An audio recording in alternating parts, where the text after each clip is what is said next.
Welcome to Unleash Your Healing Vibes podcast, where we talk about the many generational curses that can plague you and look at ways to break the cycles, free yourself from the ancestral trauma, and transform your life to the life that you came here to live. My name is Alicia Ramella, and today's podcast discussion will be on how to release trapped trauma and emotions from the physical body. Have you ever seen someone whose posture is completely off and who appears to be carrying the weight of the world right on their shoulders? Or how about an emotional release when you're doing yoga or getting Reiki, acupuncture, maybe dry needling, a massage, or just simply stretching and exercising? Emotions and trauma that are not adequately processed don't just go away because you try to ignore them or repress them. They end up going somewhere in your physical body, or sometimes even one of the other, like emotional, mental, or spiritual bodies. But today I'm going to just focus on the physical body.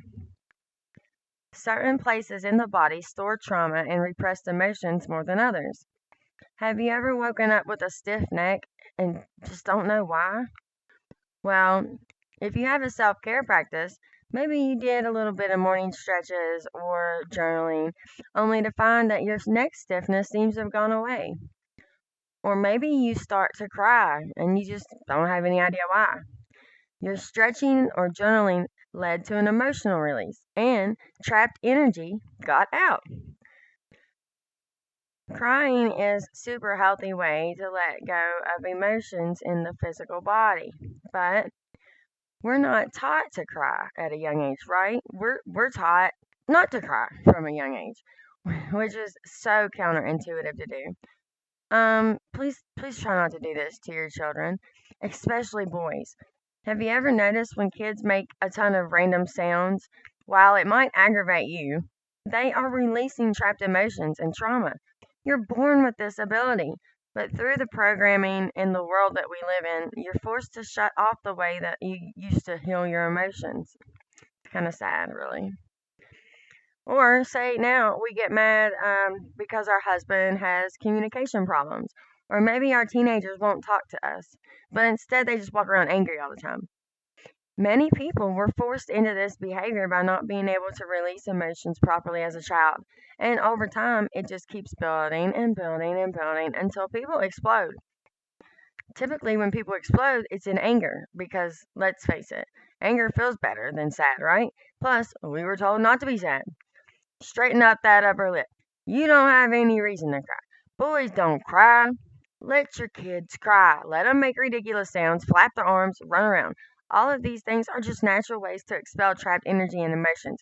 And then teach them to talk about how they're feeling instead of tell them to be quiet and bottle it all up. Instead, we need to be compassionate. Let your child grow and feel like it's okay to be vulnerable and it's okay to feel emotions. God gave us emotions so that we can grow. And if you were raised in a children are to be seen and not heard atmosphere, then you most likely have some repressed stuff. I sure did. Anyway, let's jump into some ways that, as an adult, we can release trapped emotions or trauma that we've been carrying forever, it seems. Now, not only can we carry our own, but we can carry generational trauma from our ancestors too, and not even be aware of it. In this case, say your ancestors were Native Americans or maybe African Americans. Both peoples went through some pretty horrific treatment in the older days, right? Native Americans were forced off their own land and had to stop many of their spiritual practices that kept them connected to Mother Earth and to the divine.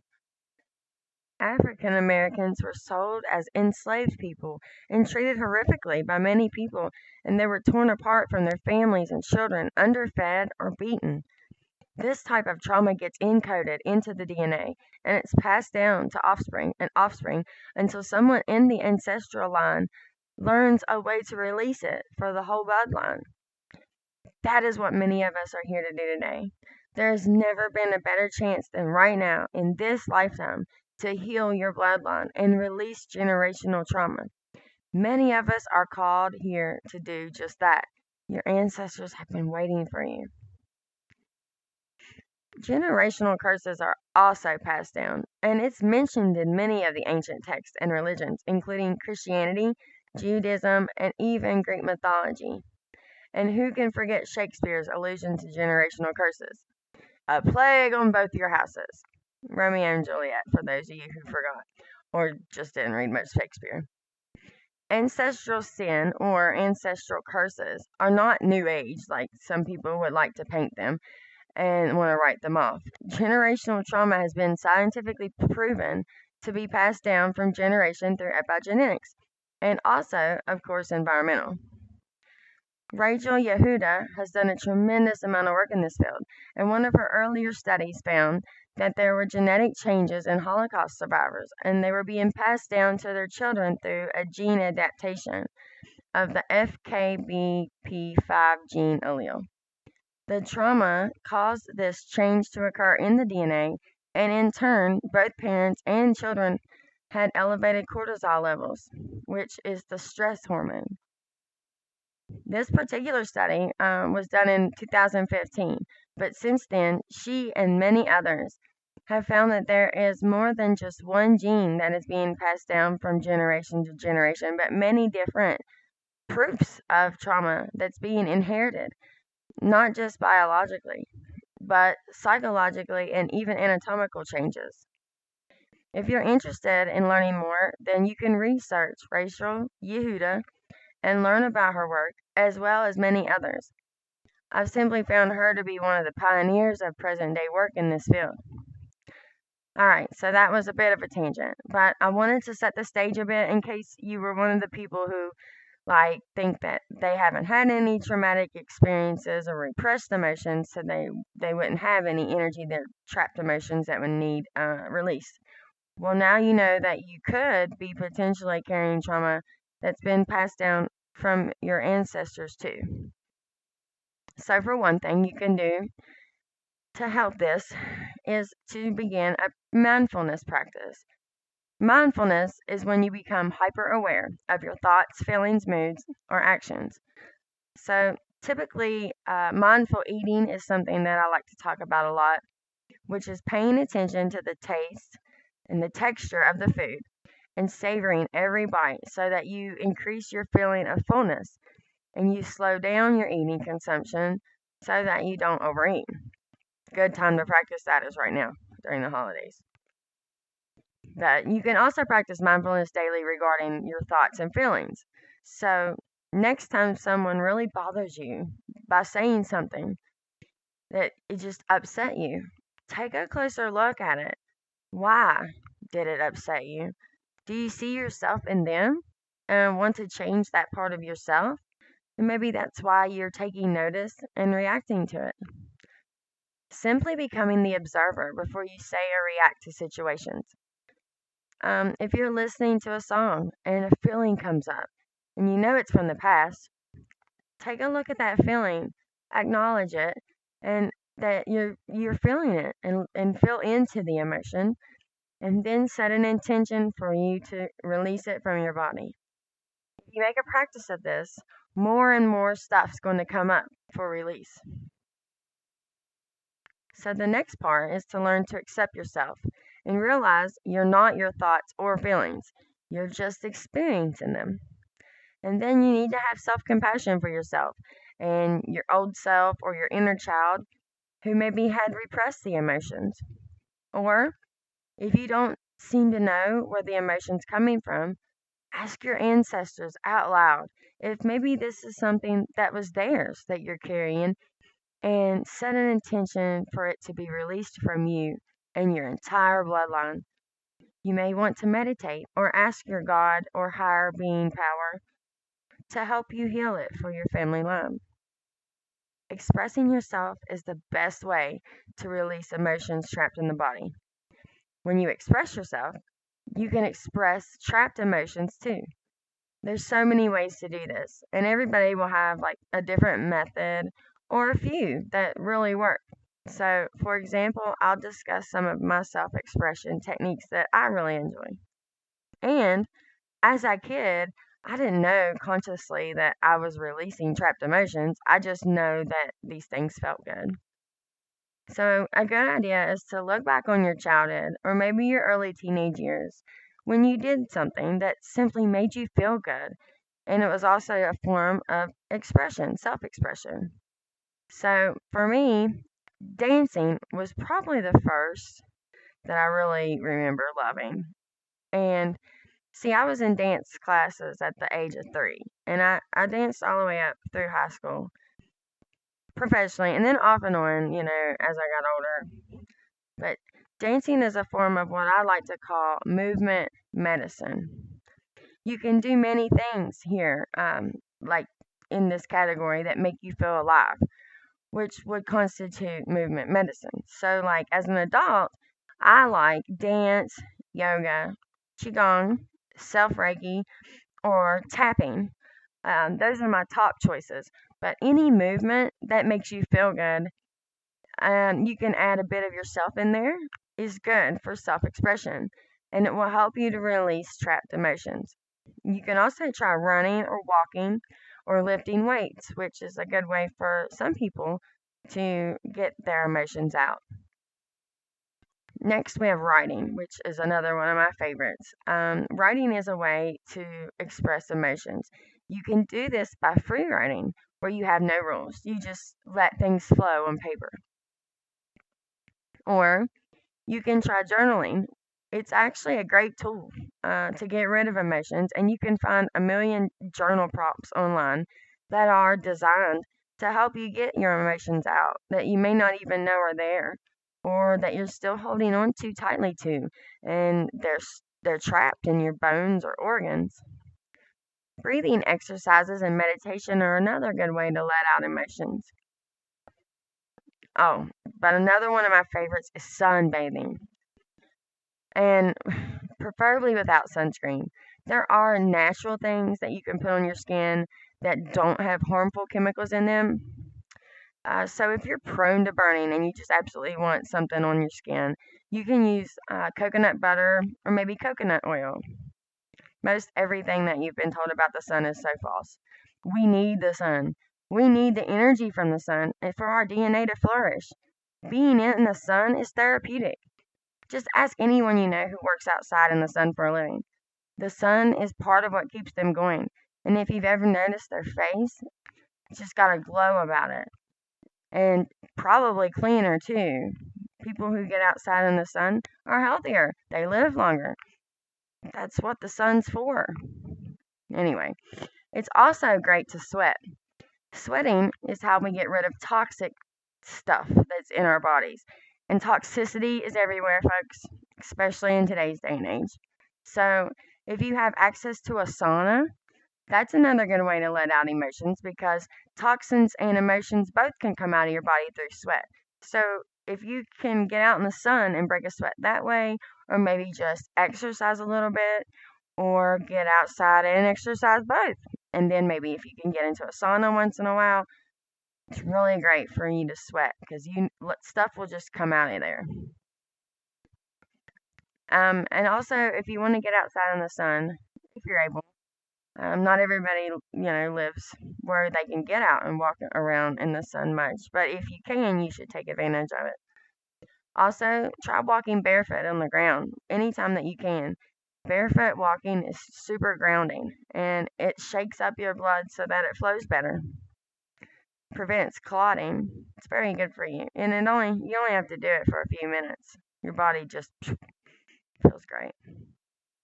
Okay, so another good way of self expression is to play a musical instrument.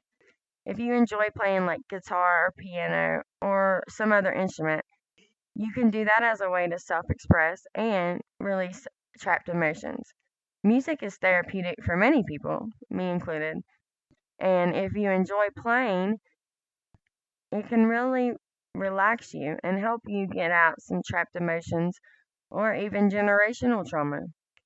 See, many of our ancestors knew the power of sound.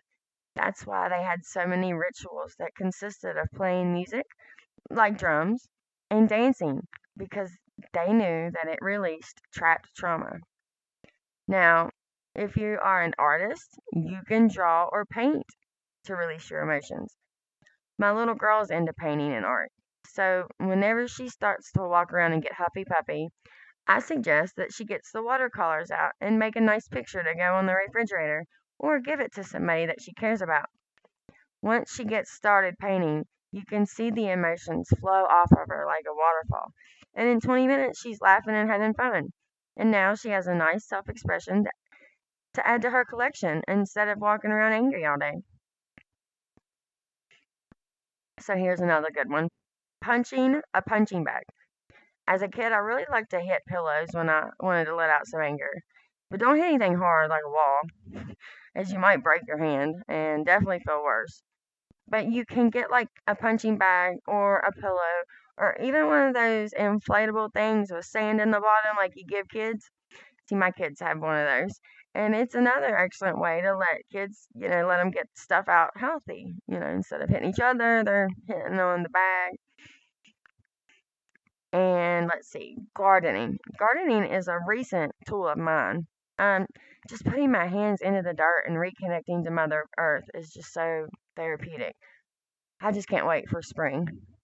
But if you don't have enough yard to garden, you can get hydroponics, a little hydroponic setup, and grow herbs in your house. And you can do this year long. Or simply get a house plant or two and tend to it. So some other ideas would be like playing board games, swimming, um, playing sports, flying a kite or a drone, fishing or hunting. Something about being by the water and fishing. Even if you don't catch anything, just digging up worms, it's really calming. I don't hunt, but I do see it does wonders for my brother, so I know it works. You can try cooking or baking, taking a new class, learn something new. You can get someone else to help. So, like, you could go have a massage, an acupuncture treatment, facials, maybe getting your hair and nails done could be therapeutic for some people. Or you could get a Reiki session. Reiki is a great way to get your emotions stirred up.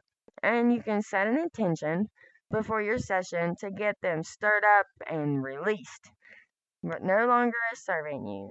Please get out. And then you can declutter your stuff. It feels really good to declutter your home.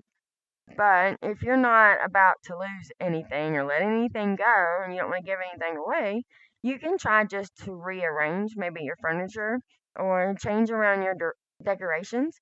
It's not only a good way to express yourself, but you get to clean in places that maybe haven't been cleaned in a while and refresh your environment. Another one is self care.